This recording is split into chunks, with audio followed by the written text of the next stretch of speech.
Why? Welcome, everybody. Balloons. Hang on, I'll be right back. Yo, you wanna play some baseball? No thanks, I'm gonna chill. Dude, wanna do some rock and roll tonight? Nah, I'm just gonna hang. Hey man, wanna do some skateboarding at the mall? Nah, I'm not into it. You thought smoking pot would take you places you'd never been. So how come you're going nowhere?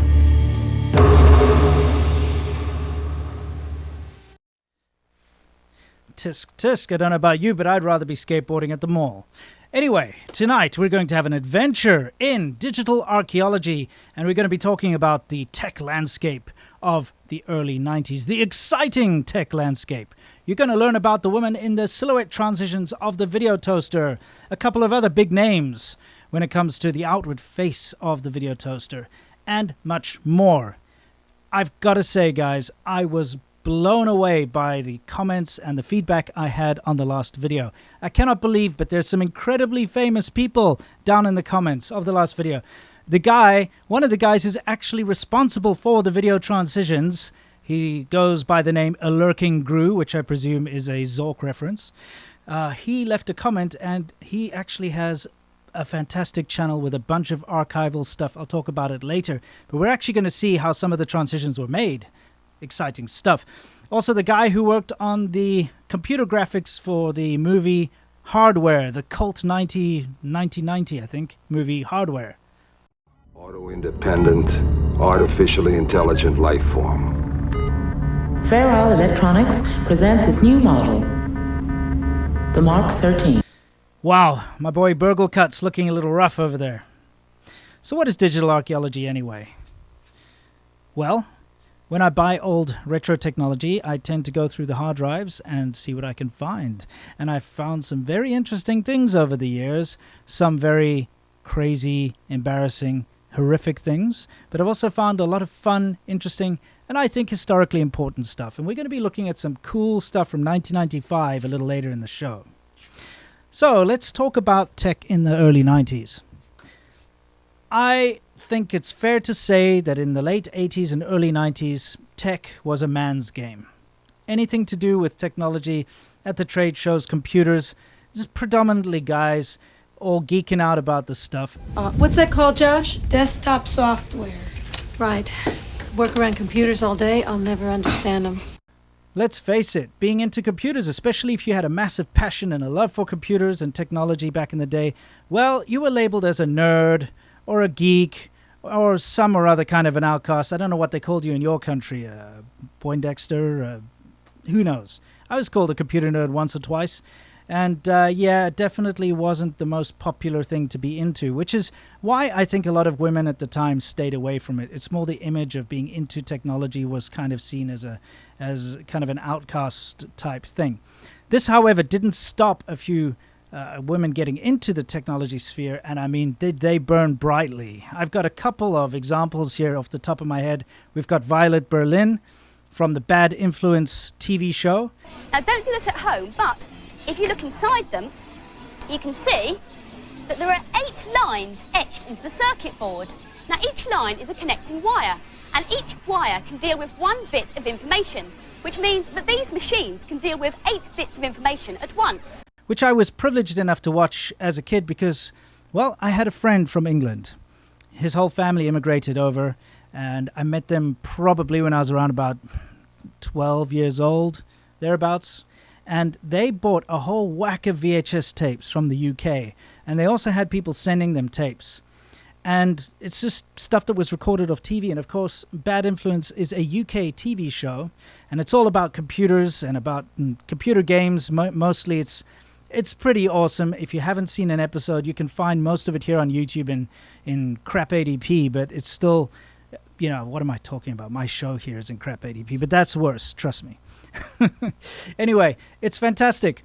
And Europe was much more into the home microcomputers. So things like the Amiga were incredibly popular, and the Atari ST and the Commodore 64, and every kind of home computer was much more popular in the UK and in Europe than it was in the States. In the States, it was more about video game consoles.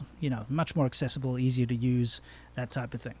So you get a lot of information about old computers in Bad Influence. It's fun to see when they were just launching these brand new technologies, which we look at now as quaint and antiquated. We have an exclusive peek at the world's first 64-bit games console on our main review this week. But yeah, Violet Berlin was one of the presenters on the show. And, she was out there. She knew what she was talking about. She was showing you the latest tech and the latest gadgets, and really added a lot to that show.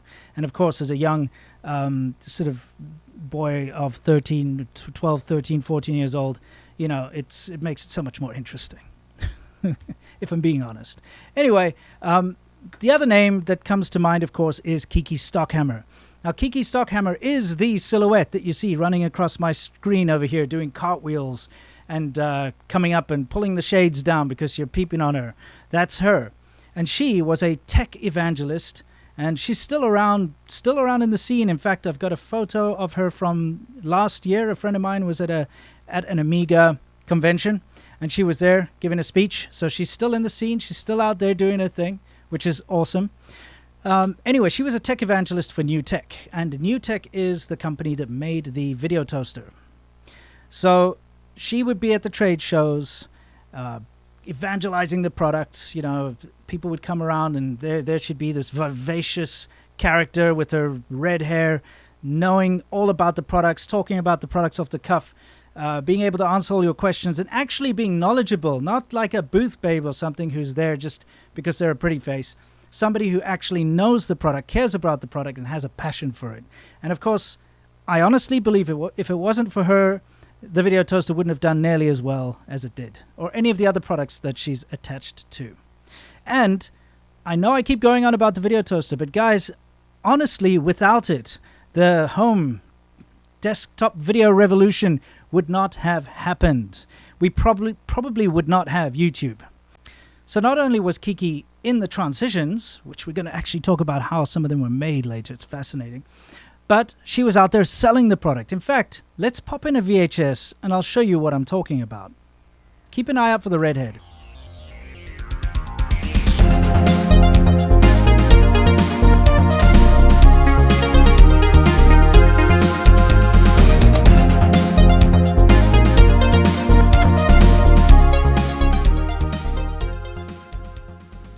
Shift. And the force behind the shift. We at New Tech call the video toaster. Hey, that's a hot name. Yeah. And we assure you, once you've seen what our toaster can do, I'm ready. The world of video will never look the same again.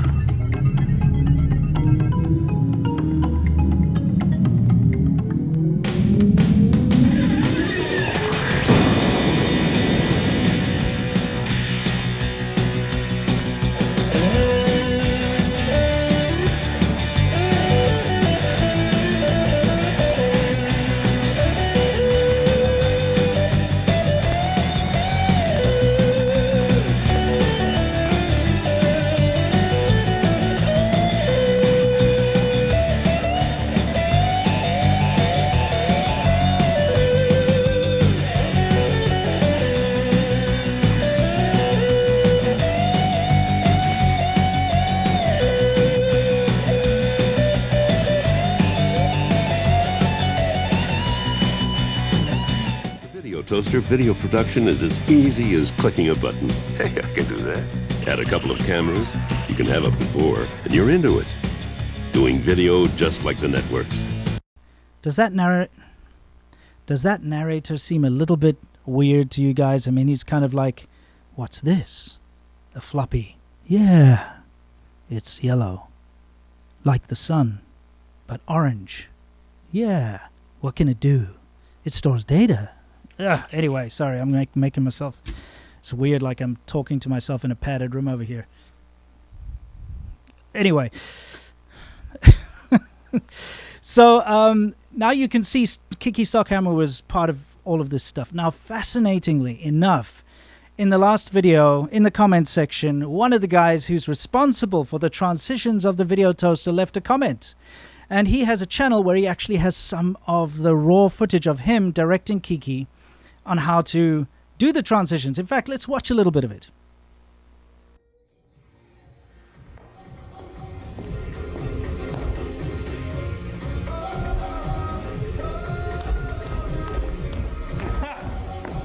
Try this with a skirt. Grab it further back so that it flaps up more.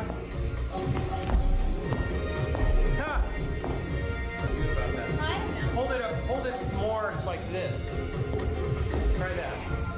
Yeah, that's like the Moulin Rouge, you know. Ha! Do that with the high stepping bit, you know. It's like the. Huh?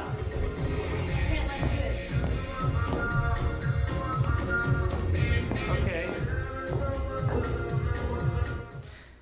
Fascinating stuff. Guys, if you want to watch the whole video, it is linked down below. Please go and check it out. If you want to watch the whole thing, and oh yeah, leave a comment. Say Obsolete Future sent me. Let's spread the love a little bit. So, anyway, after the whole video toaster thing, after New Tech, she moved on to a company called Play Incorporated and sold some other little technology devices for the Amiga that snap digital photos and capture video and things like that. Something called Snappy, I believe. And then she moved on to this Play Incorporated, which is fascinating. It's like an early proto-YouTube. It was a website, but it was like a streaming TV station. You could go there and watch certain live shows. There's a lot more to it. I'm not going to get into it right now. But she used to have and host a show called Kiki at Midnight, which I believe it's lost media. I couldn't find any. I found this promo for it. Where am I? In the village. What do you want? Information. Whose side are you on? That would be telling. We want information. Information. Information.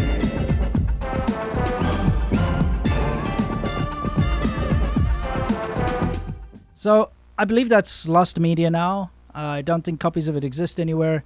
Maybe for the best, to be honest. But hey, if anyone has a copy or knows where to get it, let's share it. Let's take a look. It could be a lot of fun to dig into it and see what it was all about. So anyway, Kiki moved on from that when it shut down and went back to New Tech to promote the TriCaster. I'm Kiki Stockhammer, your official road tour correspondent. It's huge. Well, let's just say it. It's great to be nerds. It is. Yay! Hail nerd! And she was the spokesperson for the TriCaster. And the TriCaster is basically a video toaster into a custom-built PC. I got a couple of them right here. I've got two. In fact, I've got three. I went a bit overboard. I found a really good deal. But I got two TriCaster TC350 Studios here. And I believe they came out in about 2007. Standard definition, that's what I'm filming on. That's what gives you these, effects. Sorry, that is my video toaster, which is on at the moment, by the way. Like I said, I run a video toaster into the TriCaster and these cameras into the TriCaster, and I'm recording. That's kind of how we're seeing each other right now. I also have one of their HD TriCasters. It's up here in my little home lab server rack. It's the TCXD 455, I believe. It's one of their HD TriCasters, but sorry, HD is a bit too fancy for this channel, but I will show you guys how it works anyway at some point. It's awesome. It's fascinating. Got all these cool like live virtual sets. In fact, I'm going to show you that these TC350s have them too.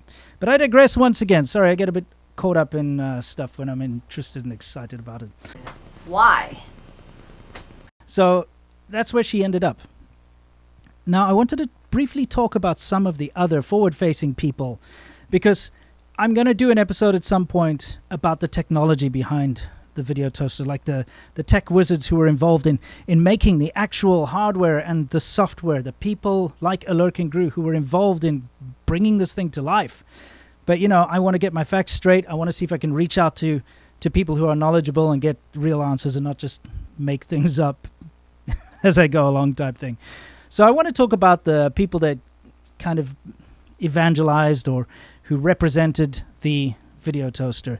And I've mentioned in the previous video Wesley Crusher from the Starship Enterprise. And yes, Will Wheaton, the child actor was a big evangelist for the Video Toaster 4000. Now, the Video Toaster 4000 was the one that came after the one I have now, in the Amiga 2000. It was the more fancy one. It had color transitions, and it had a couple of extra features. I'll be honest with you, I actually prefer the earlier one, not just because I own 2 of them, like I showed you last time, but because I find the black and white transitions a lot more charming. Those color ones start to look a little too cheesy 90s, if you ask me. In fact, I'll just show you.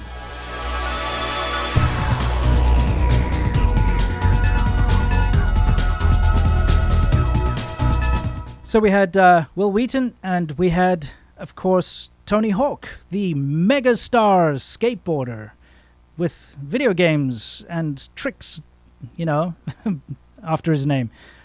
He loved the Video Toaster, and as you can see, he used it for making cool, funky 90s style skateboard videos and so on. And then, of course, we have Penn Jillette from Penn & Teller, who also was a big fan of the Video Toaster and used it in a bunch of his stuff. So these were the forward-facing people telling you about the Video Toaster back in the 90s. Fascinating time. But now let's move on to some digital archaeology.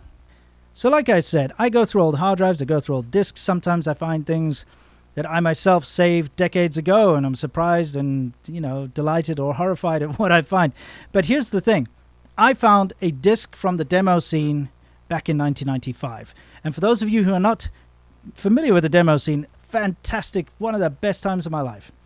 We used to get together and have LAN parties, okay, and that meant lugging your computer. You'd get your big computer, your CRT monitor, your keyboard, your mouse, everything, throw it in the trunk of your car, the boot of your car, depending on where you're from, and you drive to either a friend's house or a venue, like a big hall somewhere, like sometimes an auditorium has been rented out from a school, or someone's family owns a big thing somewhere. Anyway, you get the idea. Lots of tables set up, people put their computers down. You got people like me who would go there and figure out the networks and get everything up and running. Usually we were running IPX networks with BNC cabling, you know, and terminated properly and all that. Make sure everybody knows what they're doing. Bring spare network cards, install them into people's computers who didn't have them. And it was the best time ever. People were playing multiplayer games, you know, the original Doom and Quake, Duke 3D, that type of thing, and StarCraft, and that kind of thing. And even earlier stuff, of course. But the most fun part of it was the big sort of trade. This is before people had the internet, you know. People couldn't be downloading a lot of data. So people would trade wares. That's W-A-R-E-Z, which basically just means cracked software. So you'd get your cracked copies of whatever software your early Photoshops and your games and your this and your that and your Windows and everything. So you get all these like cracked versions of things you'd be sharing. But that's not the part that interested me. What interested me the most were the random bits of media that people would share. People would be sharing music files that they'd somehow copied from a friend who copied it from a friend who got it off of a BBS or who got sent something in the mail from Europe.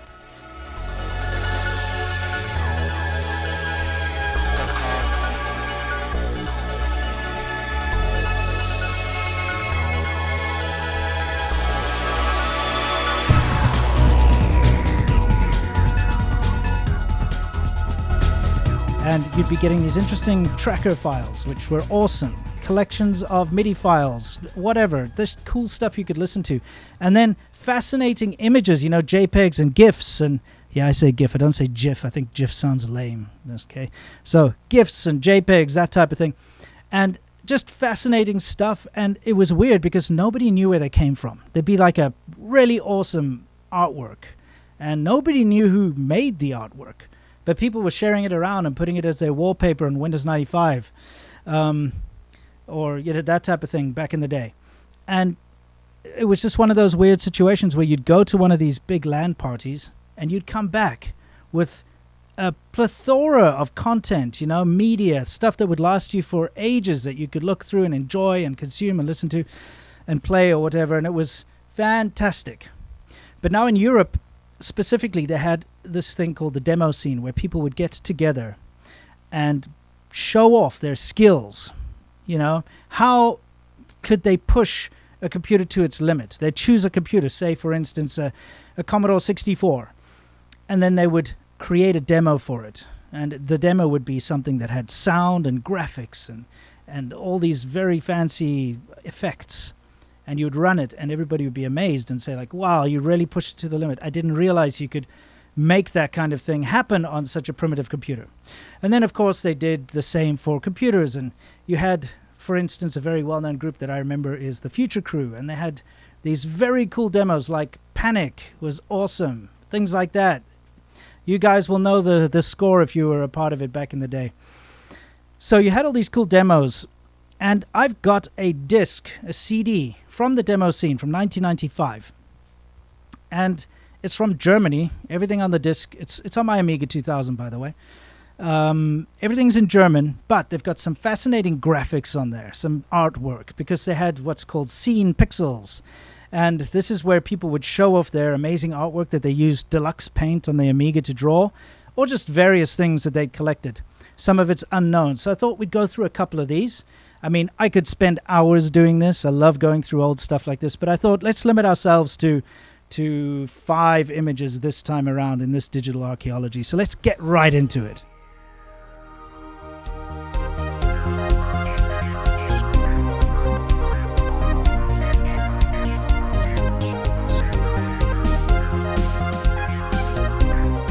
So, guys, I'm here. It's very difficult for me to kind of... Anyway, I wanted to show you how this all works. That's the TriCaster interface. Over here is the video toaster. Well, it's the Amiga 2000. I'm running the toaster software. And I can switch now with this thing between myself, this, and the video toaster. So there we go. That is the video toaster. I'll prove it to you. I'll do a Kiki transition over there. Since we've been talking about her all night, may as well. Here's another one. Okay, and I'm going to switch back with, of course, the frickin' balloons, for whatever reason. Now, I learned a little trick. It's not supposed to. It's kind of like a bug, but when I quit the toaster software, you can still sort of see the desktop of the Amiga. The video output somehow still goes out of the program. It's not perfect. It's got to do with Genlock or something. I don't know. Somebody will tell me why. So let's actually just do that. Sorry, let's quit. So I'm going to shut this down. Yep, I want to quit. And what we'll do is I'm going to open up, like I said, 5 random images off of that disk. So we have to go into Deluxe Paint to do this. And that is the program that most of these artists actually used to make these images. So if I go load over here, in fact, let me bring you over so you can see it for yourself. I'm going to go into the, go to Volumes, go into the Amiga Tools CD 4, which is what this particular one is, if you are looking for it. And there's a directory called Scene Events. Now you got Scene Pixels and The Party 95. Let's first go into Scene Pixels, and I think here you're going to find the well-known artists like this Fred Beltran guy. Let me output one of his. Beltran 2. This Ham 8. Hold and Modify is the Amiga's high-resolution mode. So let me open it up. Now, this is going to take a little while, so I'll switch over.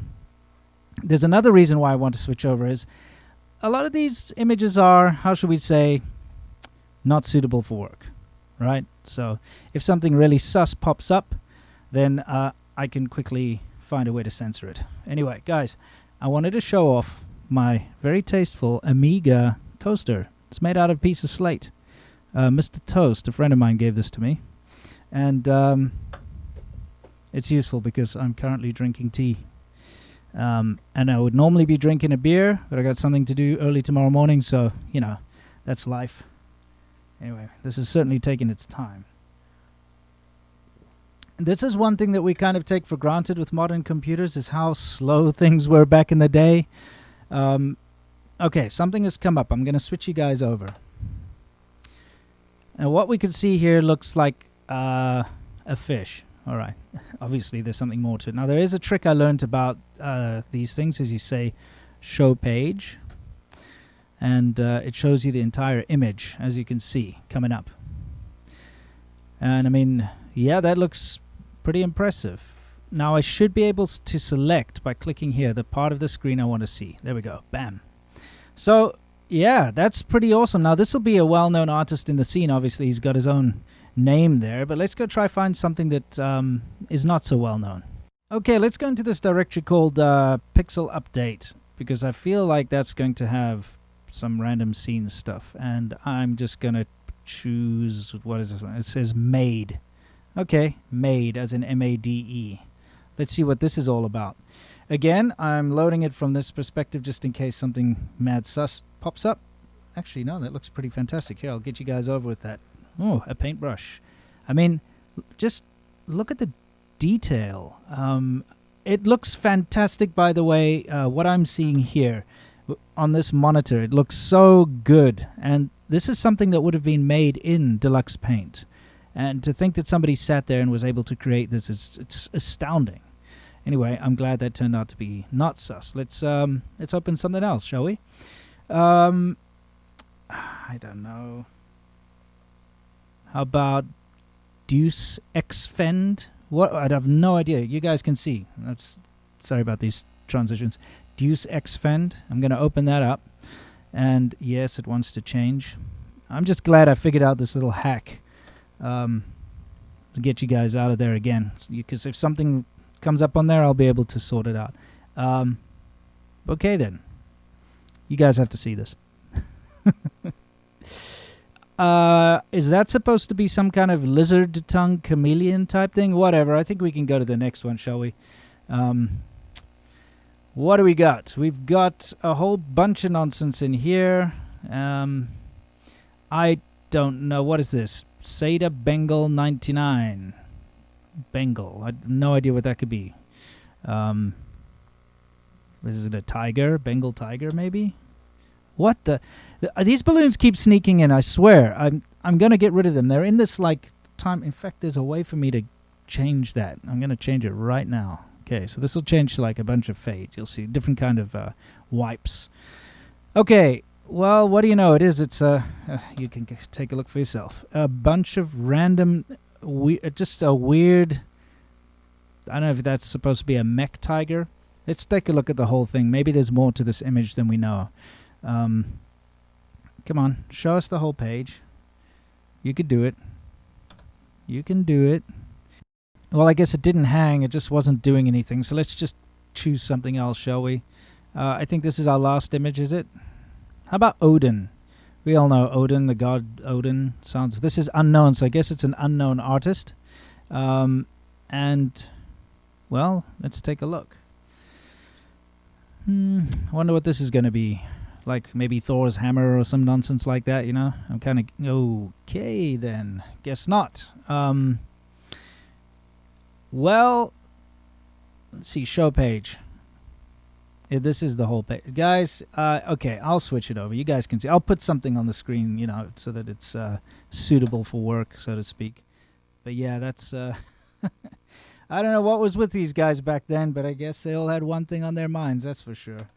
So, there we go. That's a little bit of digital archaeology for you. Remember, I mean, there are hundreds of images on this particular disc, and I'll find a way to either share it with you guys or at least we'll go through a couple of them each time. It won't only be this disc, though. I've got so many interesting things I've found over the years, which I'd love to share with you. But again, let me know. Did you enjoy this part of the show? Should I include it in the future? Tell me what you liked about the show and whatnot. This is all about us, guys, a community. I would like to build this. I'd like us to enjoy it. I'd like us to share. And please share your stories. I love reading your stories about old technology down below. But I guess we have to ask the tech doctor what she thinks of digital archaeology. I love it! Well, guys, I hope you enjoyed this. Can't wait to see you in the next Obsolete Futures video. Even though you can't see me, I am here, I promise you. And we'll check you next time. Oh, and just a quick note. Everything is filmed and edited on old, ancient, obsolete technology. I'm doing all the editing on this this TriCaster. It's got a built-in editor. It's very clunky, but surprisingly capable. But yeah, no modern tech is used, so I hope you can appreciate it. That's why it takes so long for me to get these videos out. Anyway, until next time, you know the drill. As always, stay awesome. I can't wait to see you. Cheers.